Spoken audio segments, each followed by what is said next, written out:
So, supplies are key to a siege. Army fights on its stomach, don't you know? What? There goes mine now. So we're safe. Not entirely, you see. This is the last of the vegetables. Father Abbot doesn't know yet.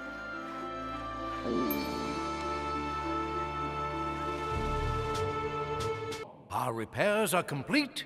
We are self-sufficient, if we tighten our belts.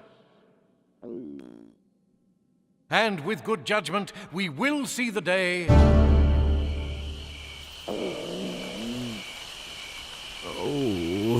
Excuse I. My poor tummy's a-thinking my mouth's forgotten how to eat. Oh, what I wouldn't give for an oatmeal scone spread with honey right now.